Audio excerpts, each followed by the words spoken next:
Are fans too hard on him? He's taking a lot of heat right now. I'm gonna go last because I am not for the Kyle Shanahan slander, so I will refute anything that comes out of Grant Cohn's mouth. So I'll go last.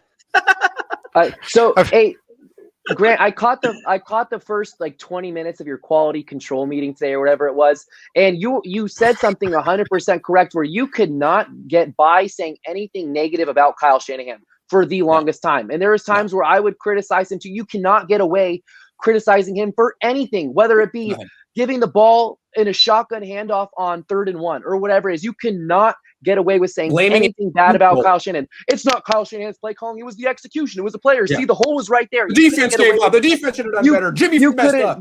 You couldn't get away saying anything bad about Kyle Shanahan. So as far as I'm concerned, for the last 4 years, this fan base has been soft as hell on Kyle Shanahan, and it took Mac Jones. It took everybody. It took everybody to finally see that this guy really might want Mac Jones.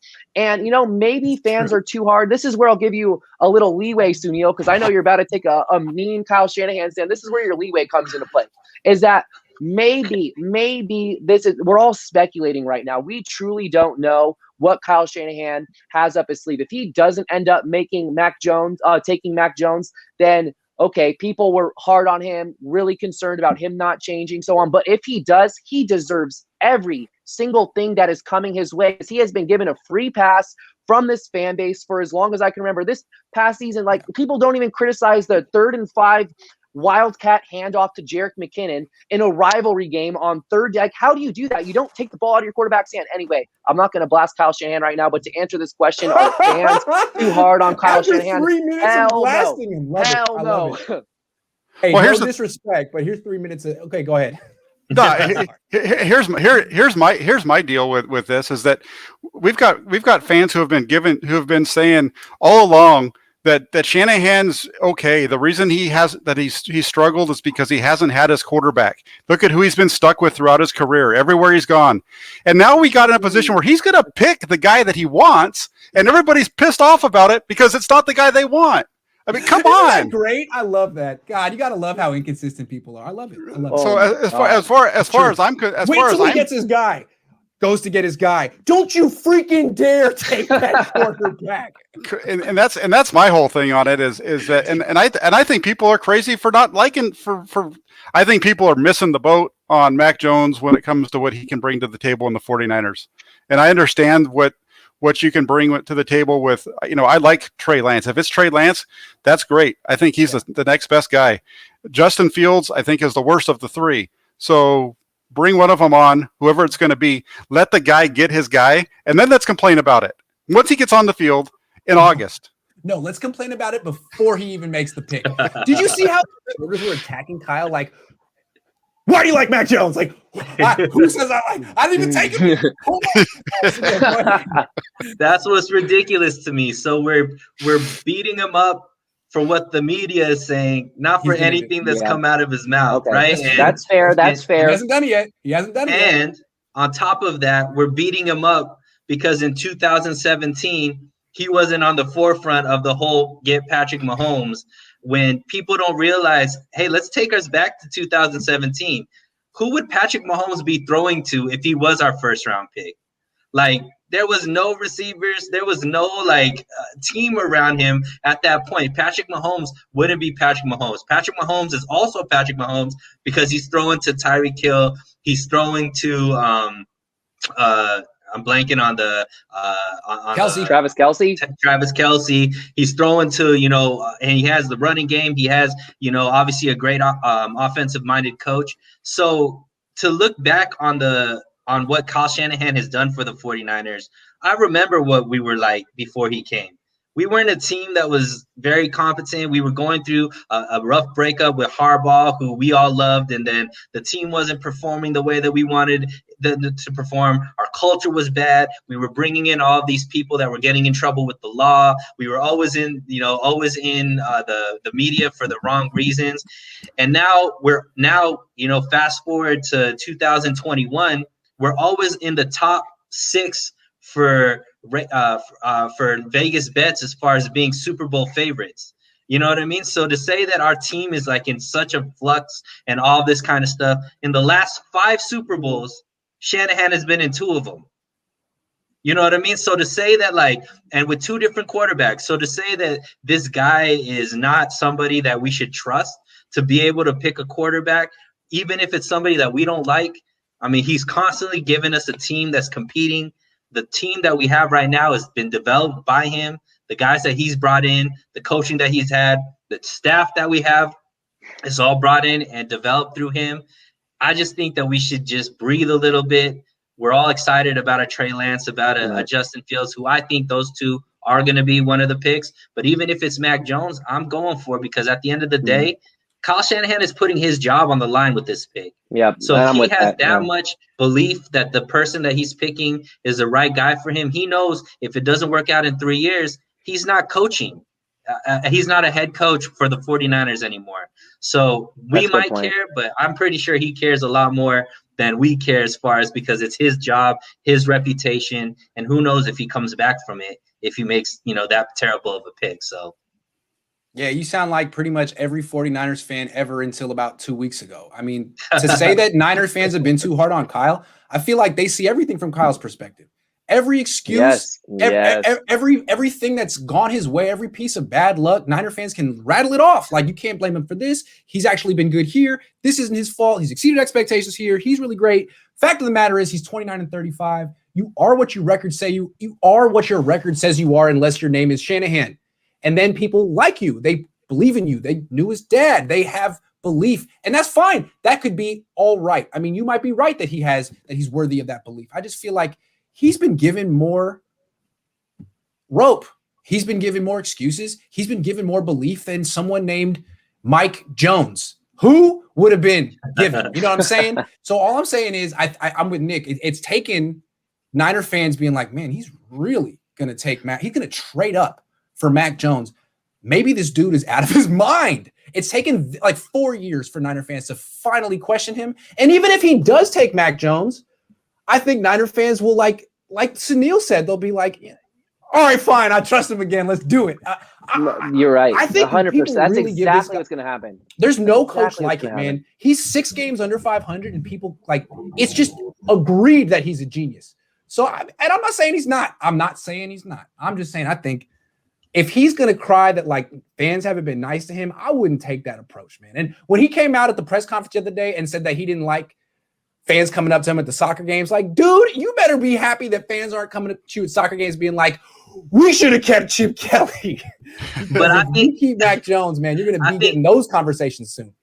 So, but what I'm saying is more just like this disrespect as far as us saying that we can't trust his choice is the thing that I think is what I don't understand where that comes from. You know what I mean? Because it all stems either from 2017 not taking Patrick Mahomes. Well, no, but it's we have eyes. We've seen Mac Jones. I'm sorry, Jack, but everyone feels like Mac Jones isn't going to have the type of upside that Fields and Lance could have 5 years down the line. And it's not just that, it's what about Joe Williams? Joe Williams. Hey, let's put Joe Williams on our draft board. Let's put him back on. I really like Joe Williams because that worked out so great, right? Hey, Jerick McKinnon, you've been a scat back your entire life. Let's give you top 5 running back money. That worked out so great. They were not interested in Patrick Mahomes because hold up. Are we just gonna ignore the fact that we were in the Super Bowl that year? Are we going to ignore the fact that we've been right now? But listen to this. Hey, are we going to? That's like Jacksonville Jaguar fans saying, "All right, hey, we were in the AFC Championship." It's a fluke to me right now. It's until they get back there. It was a fluke. It was an outlier. It was an outlier until they prove otherwise. We're coming up again. Go ahead, Jack. But it's fine. We can run over. I don't have to get off at 6. I got my dinner already made. So the deal is that if he gets this guy, I understand the people, and I understand what you just said to me, Grant, that he doesn't have I know that he doesn't have the upside of the potential of either of these other two, of Lance. Yeah, you know, both like Lance. I know he doesn't. I know he doesn't have the upside of Lance, but at the same time, he can step in right now, and if they're going to be doing what it sounds like they might do, if they are going to move on from Jimmy, I think he's the guy that they're going to take. He can step in, and he does. The only thing that he does worse than everybody else is he doesn't have the arm strength to be able to throw the ball deep when he's moving. Everything else that he does is at a higher level than those guys, and he does it on a regular basis, consistently, down after down after down. Obviously, he's going to have to make some mistakes, but everybody does that. all these guys have their mistake plays, and and as far as the stuff on Shanahan, we got to wait till this guy gets on the field before we start blasting him, because and as much as I've been hard on Shanahan, you guys should know that, because people have come at me because I've talked about his bad play calling, what I think of at times. But in this decision, we've got to let him get his guy, and then let things start to play out. And once this thing starts to play out, that's when we go ahead and blast them. Once the game start, right. As far as I'm concerned, from somebody that's going to be writing about the team, I'm fine with who he takes, and I'm gonna judge him throughout the season, just like I've judged him for the first 4 years. It's just that now he's going to have his quarterback. You're right. I think that's a good fair way to look at it. Johnny Ellis says, we like to shame people, Kyle, until they provide us with our wants. The truth is Kyle and John are ultimately responsible and accountable. Well, I mean, I think what Niner fans are a little worried about is if they take Mac Jones and it doesn't work out and Kyle Shanahan gets traded, who's going to want to come and coach Mac Jones? I mean, he doesn't. You know what I'm saying? Who's going to want to come and coach? Who's going to want to come and coach Trey Lance if Trey Lance is a complete bust in the first 3 or 4 years, or any of these guys? I think a lot more teams had high grades on Trey Lance than on Mac Jones. Is all I'm saying. But just see what happened with Sam Darnold, right? By the time Kyle Shanahan and Lynch are out, it'd be 2023. Mac Jones would already be 3 years into his deal. They'll finally get a 2024 first round pick. Whoever the new coach comes in, if Mac Jones is that terrible and the team is that bad, they'll have a high draft pick and be able to pick a new quarterback and then trade Mac Jones, just like Sam Darnold got traded. If that is the case, I don't think that's going to be the case, because I think that Kyle Shanahan is going to win with whomever he picks, because that's who Kyle Shanahan is. He's a winner in my book. What if Shanahan wants Fields, but front office wants Trey? Remember, the presser, original guy improved, but so have others. They saw Mac once. Yeah, what if? They saw everybody once. Could be. Fairfield Niner says trade down with Carolina swap picks and we get Sam Darnold, pick 39, pick 73, or 113. Man, I wasn't prepared for that. I don't think it's going to happen. Maybe it could, but I don't think. Immediate reactions, no. Probably negatory. Gold Rush says Pat's apparently reworking Jimmy deal for potential trade scenario. I believe can happen. Chicago sends 83 for Jimmy and 194. Chicago? I thought we were talking Pats. Well, the Patriots moved. You didn't know that? Oh, I didn't. They relocated to Chicago. Wow. No. Overnight. They loaded up the Beacons trucks and moved. Nice. Yeah. Well, okay. Luke says, how are you saying we disrespected his choice? Did he not tank a season waiting for Kirk Cousins? Did he not draft CJ? I don't trust him with quarterbacks. I don't know. I think that's a fair thing to say. We might be wrong, but burden of proof on Kyle. I don't think it's that fair. 2017, like I said, we're putting it through the prism of now. When you look back at the draft boards, if you look back at what people were saying, nobody was talking high about Pat Mahomes. Deshaun Watson obviously was falling, and all that kind of stuff. The 49ers had a lot of other needs as well. The team just wasn't good. And they thought, he thought he could get a Kirk Cousins. He ended up getting Jimmy G. And they made it to a Super Bowl 2 years later. So I don't know why, we're so upset. Yeah, I'll fighting uphill, man. Niner fans don't agree. I'll address Jeremy's question here in a second, but the other thing too, and Suneil's right here though too. The 2017 draft, if they'd taken a quarterback in 2017, that guy's probably isn't as good, or he especially as quick as Mahomes was if he was on the 49ers in 2017, 2018, because the team wasn't ready. It's very similar to go back to 2005 when the 49ers made the mistake and they took Alex Smith instead of Aaron Rodgers. I don't think that the 49ers, Aaron Rodgers, it has the career that he has had in Green Bay if he's with the 49ers, because he doesn't sit for 3 years. He's playing right away on a cruddy team that had absolutely nobody on their offense to support him. So I think that, it's revisionist history, and sure, I would have liked to have Mahomes, but and then as far as being a Kyle Shanahan fan, I mean, really, if that's about the farthest thing from the truth. I've been extremely hard on Kyle Shanahan. I think that he blew 2 Super Bowls. I think he's a poor game manager and those kind of things. But when it comes to this decision, just hearing what all the people that love Kyle Shanahan have said, you've got to give the guy the chance to get his quarterback instead of starting to turn on him before he even has what you've been saying he needs. Amazing how quickly Niner fans turned on him. It went from you can't say anything that's not complimentary of Kyle Shanahan to if you're defending him, you're more of a Kyle fan than a Niner fan. Man, Niner fans, I'll never change. I love how quickly you switch up on people, and I'm always here to egg you on.